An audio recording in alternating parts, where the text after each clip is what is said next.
Have you ever tried so hard to succeed, only to find that the more you push, the further away success seems?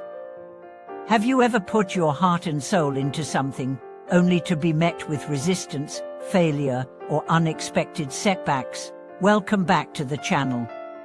I'm truly glad you're here. Today, we are diving into a paradox that most of us live through, but few of us understand. The harder we cling to success, the more it tends to slip from our grasp. This might sound counterintuitive in a world that glorifies hustle, ambition, and relentless drive. We're told from childhood that we must aim high, compete, and never give up. But what if I told you that the deeper truth is this: the more you are obsessed with success, the more anxious, distracted, and self-sabotaging you become. And it's not just psychology that says this. Spiritual traditions have echoed this wisdom for centuries. Let's begin by considering what success really means. To many, success means wealth, recognition, achievement, influence. But take a closer look. Is success truly about external markers, or is it about the inner state we hope those achievements will bring: peace, joy, confidence, belonging? Here's the irony. When we pursue success from a place of fear, insecurity, or comparison, we become less capable of achieving it. Why? Because that mental state clouds our clarity, distorts our intuition, and robs us of presence. It replaces joy with pressure, curiosity with expectation, and freedom with control. Let me tell you a story. A young man, highly intelligent and deeply ambitious, wanted more than anything to become a successful writer. He wrote every day, attended workshops, read countless books, but with every rejection letter, he grew more frustrated. He began to tie his identity to publication. His joy in writing turned into anxiety. Then one day, he met an older writer at a retreat who said, "The words you write are already enough. Let the world catch up when it's ready." That sentence changed him. He returned home, wrote simply for the love of it, and ironically his work began to get noticed. Why? Because it carried authenticity instead of desperation. This is not just a feel-good anecdote. It's a universal principle. When we hold success with a relaxed hand, we allow flow. When we grasp at it tightly, we create resistance. Consider a mountaineer. If he's obsessed with the peak, he may miss a loose rock or a dangerous turn. But if he walks with awareness, step by step, honoring the path, the summit becomes a natural consequence, not an obsession.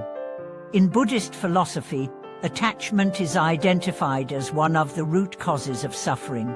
This includes attachment to outcomes.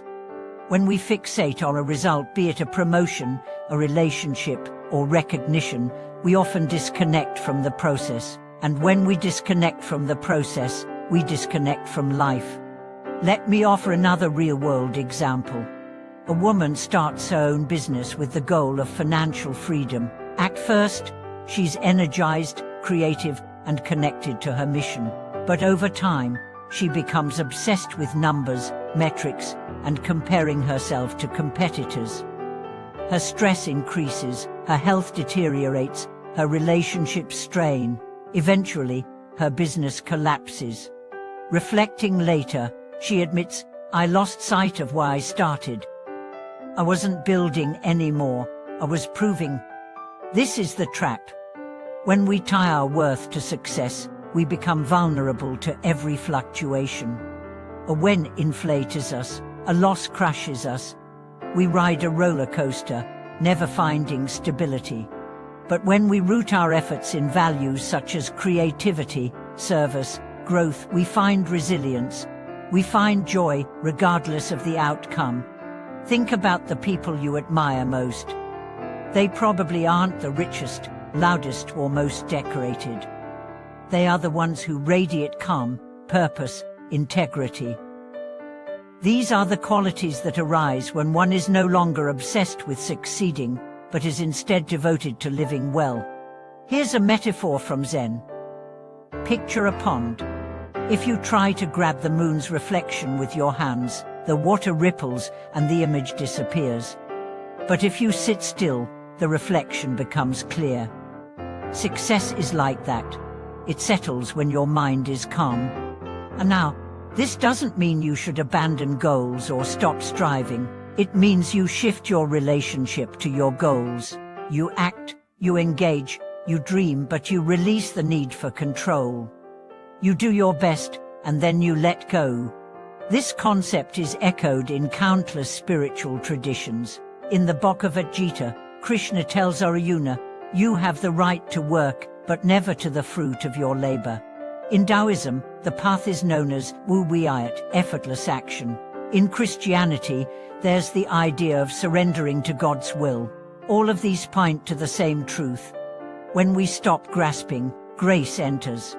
Let me share one final story. A monk was once asked, "How do you stay so peaceful even though you live with no possessions, no fame, no achievements?" The monk replied, "Because I let life be as it is. I do not chase it, I walk with it." That is success in its highest form, not a destination, but a way of being. If you're feeling exhausted, discouraged, or like your goals are slipping away, ask yourself, am I pursuing success to prove something or to express something? Is my drive fueled by fear or love? Am I obsessed with the destination, or am I present on the journey? The answers to these questions won't just shape your success, they'll shape your peace. Thank you for joining me today in this deep reflection. Thank you for choosing to question the narratives that exhaust you, and thank you for being part of this community that values inner clarity above outer noise. Please share in the comments, what does success mean to you now? Has your definition changed over time? I'd love to hear your stories. Don't forget to like, subscribe, and turn on notifications so we can continue exploring these life-changing truths together. Until next time, breathe easy, walk steadily, and remember, you are already enough. Thank you for watching this video.